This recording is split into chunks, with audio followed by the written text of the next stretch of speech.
Assalamualaikum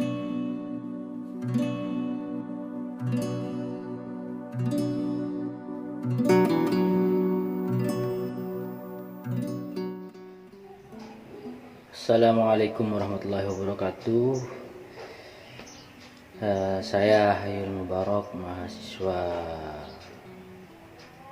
pasca sarjana jurusan Hukum Ekonomi Syariah Universitas Muhammadiyah Surabaya. Di sini saya akan menjelaskan pemikiran tokoh ekonomi Islam Abu Hamid Al-Ghazali. Pemikiran ekonomi Islam Al-Ghazali. Secara umum, konsep pemikiran ekonomi perspektif Al-Ghazali berakar dari sebuah konsep fungsi kesejahteraan sosial Islam. Tema yang menjadi pangkal tolak seluruh karyanya adalah konsep maslahah, yakni sebuah konsep yang mencakup semua aktivitas manusia dan membuat kaitan erat antara individu dan masyarakat. Jadi awal mulanya Al-Ghazali itu memikirkan ekonomi berangkat dari individu, lalu dikaitkan dengan ruang-ruang yang ada di masyarakat atau antar kelompok. Nah, di sini juga memperhitungkan kesejahteraan baik individu maupun masyarakat. Menurut Al-Ghazali, konsep kesejahteraan masyarakat tergantung kepada pencarian, pemeliharaan. Hal tersebut mencakup 5 dasar, yakni agama, kehidupan, keturunan, harta, dan akal. Dalam pengembangan ekonomi mencakup 5 ruang tersebut.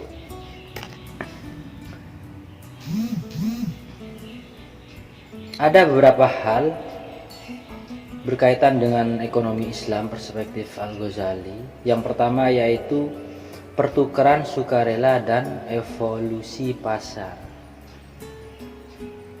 Al-Ghazali menyatakan bahwa timbulnya pasar berdasarkan para kekuatan permintaan dan penawaran untuk menentukan harga dan laba.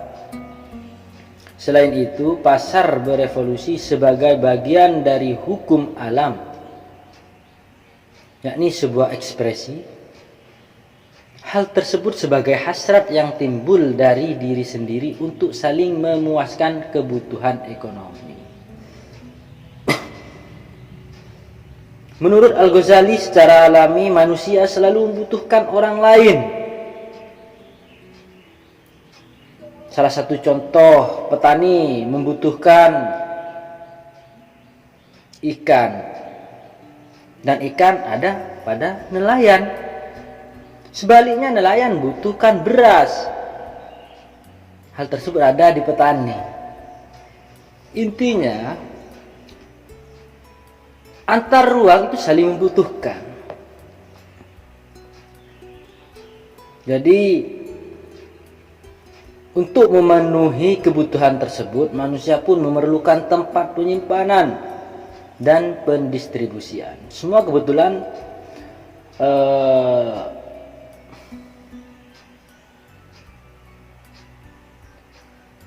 manusia berkonsepsi memang tidak hanya hidup sendiri, tapi hidup bermasyarakat. Satu sama lain pasti saling membutuhkan. Yang kedua yaitu aktivitas produksi. Al-Ghazali menggambarkan aktivitas produksi bagian dari kepentingan sosial yang menitik beratkan kinerja, di mana hal tersebut butuh kerjasama dan koordinasi, serta fokus utamanya adalah tentang jenis aktivitas. Tentunya hal tersebut harus sesuai dengan dasar-dasar etos Islam. Makanya konsep pemikiran Al-Ghazali dalam pembahasan ini, yaitu ekonomi Islam. Dalam aktivitas produksi tersebut, Islam mengajarkan umatnya untuk mendahulukan kepentingan ekonomi dan akhlak. Berkaitan dengan aktivitas produksi, pemeliharaan nilai dan keutamaan yang diajarkan agama. Kesantunan antara ekonomi dan akhlak akan semakin jelas pada langkah-langkah ekonomi, baik yang berkaitan dengan produksi, konsumsi, dan distribusi. Yang ketiga yaitu produksi barang-barang kebutuhan dasar sebagai kewajiban sosial. Al-Ghazali menganggap produksi barang-barang kebutuhan dasar sebagai kewajiban sosial ini bahwa kerja sebagai bagian dari ibadah seseorang. Bahkan produksi barang-barang kebutuhan dasar sebagai kewajiban sosial. Jadi proses hidup itu kita tidak harus fokus ibadah, berzikir, bersolawat, dan lain sebagainya. Namun butuh gerakan, tindakan.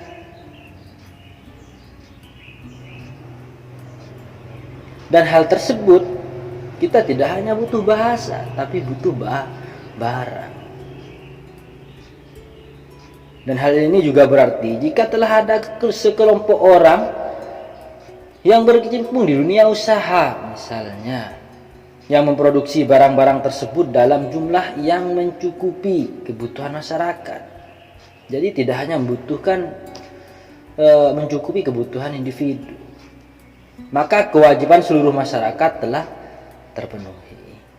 Jadi saling mengisi. Namun jika tidak ada seorang pun yang melibatkan diri dalam kegiatan tersebut, atau jika jumlah yang diproduksi tidak mencukupi kebutuhan masyarakat, misalnya, semua yang akan diminta pertanggungjawabannya di akhirat. Dalam hal ini, pada prinsipnya, negara harus bertanggung jawab dalam menjamin kebutuhan masyarakat terhadap barang-barang kebutuhan pokok. Di samping itu, ketidakseimbangan antara jumlah barang kebutuhan pokok yang tersedia dengan yang dibutuhkan masyarakat cenderung akan merusak kehidupan masyarakat. Konsep kehidupan memang harus tercukupi, baik dari segi benda, barang, atau hubungan kemasyarakatan. Dan ini menurut perspektif Al-Ghazali wajib saling mengisi. Selanjutnya yaitu barter dan evolusi uang. Menurut Al-Ghazali, salah satu penemuan terpenting dalam perekonomian adalah uang. Karena sesuatu yang ada di muka bumi ini pasti butuh uang, walaupun tidak semuanya bisa dibeli oleh uang. Salah satu contoh hati, misalkan, tidak bisa. Cinta, sayang, suka, itu tidak bisa dibeli dengan uang. Namun konsepsi pemikiran Al-Ghazali terhadap uang tersebut, segala bentuk benda itu pasti memerlukan uang untuk mendapatkannya. Karena di sini uang akan mengatasi permasalahan yang timbul dari suatu pertukaran barter. Bahkan Al-Ghazali menyatakan tentang signifikan uang, penciptaan dirham dan dinar atau koin emas dan perak. Hal tersebut merupakan salah satu karunia Allah. Semua transaksi ekonomi didasarkan dua jenis uang ini. Jadi tolak ukurnya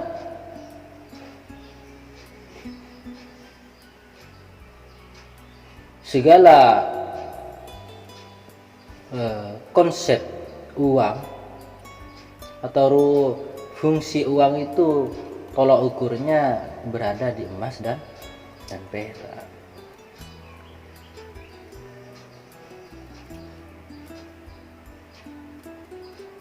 Koin emas dan perak di sini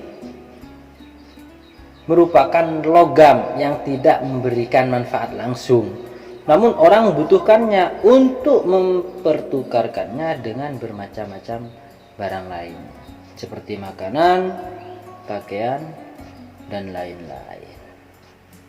Karena dulu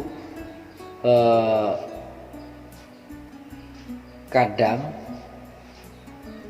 menukar sesuatu atau membeli sesuatu itu tidak hanya melalui selembar kertas uang, namun juga bisa melalui tukar menukar. Jadi misalkan saya punya perak, saya tukarkan dengan makanan, dengan baju.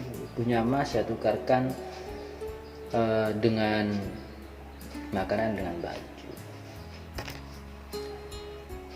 Selanjutnya yaitu peranan negara dan keuangan publik menurut Al-Ghazali.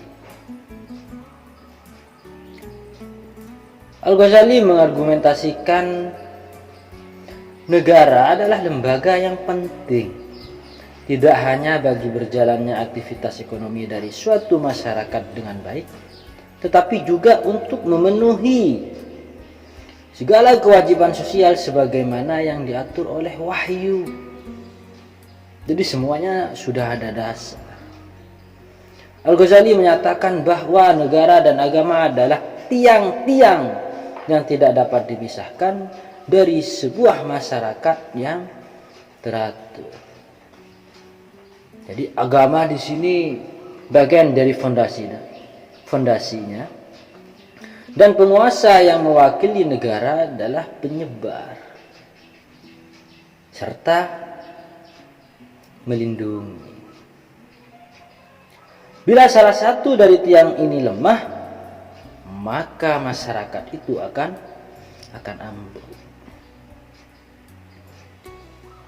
Al-Ghazali menambahkan bahwa ketidakmampuan manusia untuk memenuhi sendiri semua kebutuhan tidak bisa berdiri sendiri, serta tidak mampu mendorongnya untuk hidup dalam masyarakat yang beradab dan kerjasama. Namun kecenderungan seperti ini, persaingan dan egoisme dapat menciptakan konflik. Oleh karena itu diperlukan suatu aturan, di mana aturan tersebut untuk mengurangi kecenderungan itu agar terhindar dari konflik-konflik yang akan terjadi. Untuk itu, maka peran negara sangat esensial adalah untuk menjaga orang-orang agar hidup bersama secara harmonis dan dalam kerjasama lain dalam mencari kehidupan. Misalnya, negara harus berjuang untuk kebaikan masyarakat melalui kerjasama dan rekonsiliasi. Jangankan dalam ruang lingkup besar, kita tarik pada suatu hal yang kecil, misalkan dalam ruang keluarga. Saya pernah mengadakan penelitian menyurvei. Anggap rumah tangga itu adalah suatu bagian dari negara, misalkan. Nah, dari hasil 100% yang saya survei ke teman-teman saya, rata-rata konflik itu, keluarga itu tidak akan kuat jika keuangannya lemah. Namun misalkan keuangannya kuat. Tapi konsep aturan-aturan, persamaan persepsi antara suami dan istri tidak sejalan. Nah, keuangannya juga akan ikut lemah. Jadi benar sekali apa yang dikatakan Al-Ghazali, bahwa antara negara dan keuangan itu harus seimbang. Begitu pula dalam ruang lingkup keluarga harus seimbang. Ya mungkin bisa ditanyakan kepada teman-teman yang sudah berkeluarga, sudah menikah. Barangkali ini hampir sama mungkin dari survei hasil penelitian saya kepada teman-teman saya. Selanjutnya, kemajuan ekonomi melalui keadilan, kedamaian, dan stabilitas. Menurut Al-Ghazali, untuk meningkatkan kemakmuran ekonomi negara harus menegakkan keadilan. Jadi tidak ada tumpang tindih. Menegakkan keadilan, kedamaian, serta keamanan dan stabilitas. Bahkan Al-Ghazali menekankan perlunya keadilan serta aturan yang adil dan seimbang. Bila terjadi ketidakadilan dan penindasan, orang tidak memiliki pijakan. Kota-kota dan daerah-daerah menjadi kacau. Penduduknya mengungsi dan pindah ke daerah lain. Sawah dan ladang ditinggalkan. Kerajaan menuju kehancuran. Pendapatan publik menurun. Kas negara kosong. Dan kebahagiaan serta kemakmuran dalam masyarakat akan menghilang. Jadi misalkan tidak ada keadilan, kedamaian, serta keamanan untuk bangsa, untuk masyarakat. Misalkan pada zaman itu, dan juga jika ditarik kepada zaman sekarang, jika hal itu, keadilan, kedamaian, dan keamanan itu tidak tercipta, tidak diterapkan, maka jangan salahkan negara ini akan hancur.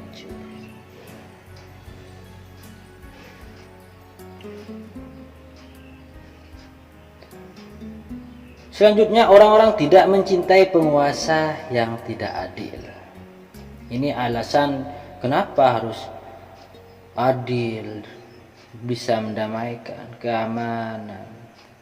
Ya karena ini orang-orang itu tidak suka atau tidak mencintai penguasa yang tidak adil. Alih-alih mereka selalu berdoa semoga kemalangan menimpanya. Bahkan mereka akan mengkritik dan mendoakan semoga pemimpin tersebut akan hancur. Penguasa tersebut akan hancur. Nah, sebab yang namanya konsepsi hati manusia itu tidak lepas dari rasa benci. Jika ada suatu hal yang merugikan, menyakiti dirinya sendiri. Bahkan negara harus mengambil semua tindakan yang perlu untuk menegakkan kondisi keamanan internal dan eksternal, di mana tentara diperlukan untuk mempertahankan dan melindungi orang dari perampok. Tidak, ya perampok apa? Perampok khususnya wilayah, keamanan negara. Harus ada pengadilan untuk menyelesaikan sengketa. Hukum dan peraturan diperlukan untuk mengawasi perilaku orang-orang dan untuk stabilitas sosial. Jadi segala lini, segala ruang harus sama-sama dimasuki. Harus sama-sama diangkat lalu diseimbangkan. Hal ini bagian dari fungsi-fungsi penting pemerintah yang hanya dapat dijalankan oleh ahli. Dan bila mereka mengerti segala aktivitas-aktivitas ini, mereka tidak dapat meluangkan waktu untuk melibatkan hal tersebut dalam industri lainnya, dan mereka memerlukan dukungan bagi penghidupannya. Selanjutnya yaitu keuangan publik dalam konteks keuangan publik.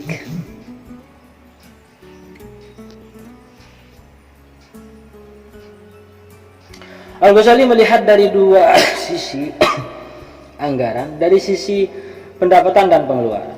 Menurut Al-Ghazali, pendapatan negara seharusnya dikumpulkan dari seluruh penduduk, baik muslim maupun non-muslim, berdasarkan hukum Islam. Namun terdapat perbedaan dalam berbagai jenis pendapatan yang dikumpulkan dari setiap kelompok. Menurut Al-Ghazali, hampir seluruh pendapatan yang ditarik para penguasa di zamannya melanggar hukum pada zaman dulu. Oleh karena itu, para pembayar pajak seharusnya menolak untuk membayar pajak serta menghindari hubungan dengan mereka. Lebih jauh, sistem pajak yang sedang berlaku didasarkan atas adat kebiasaan yang sudah lama berlaku, bukan berdasarkan hukum ilahi. Jadi harus ada hukum-hukum alam, realistis, realita.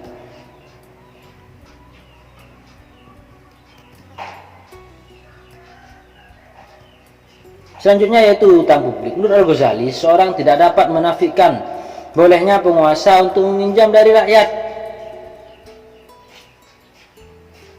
Tidak menafikan seorang penguasa untuk meminjam dari rakyat bila kebutuhan negara menuntutnya. Namun demikian, pertanyaannya adalah jika penguasa tidak mengantisipasi terhadap dalam baitul mal yang dapat melebihi apa yang dibutuhkan bagi tentara dan pejabat publik lainnya, maka atas dasar apa dana-dana itu dipinjam?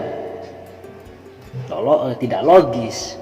Artinya di sini Al-Ghazali mengizinkan utang publik jika memungkinkan untuk menjamin pembayaran kembali dari pendapatan di masa yang akan datang. Jadi ketika meminjam sesuatu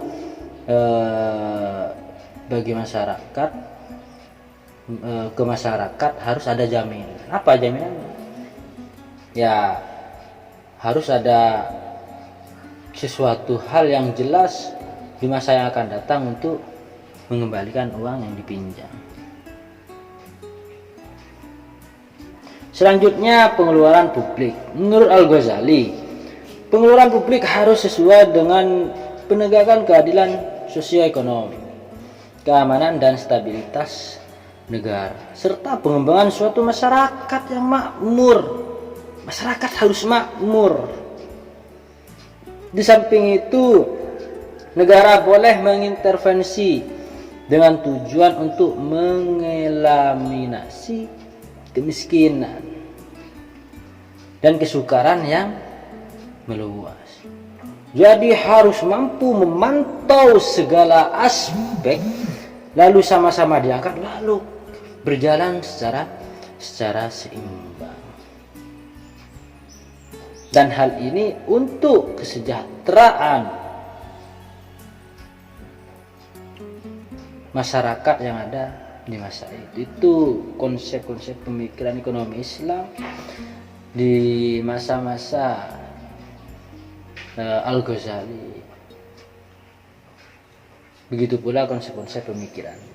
Mungkin itu yang dapat saya sampaikan. Kurang lebihnya mohon maaf. Wassalamualaikum warahmatullahi wabarakatuh.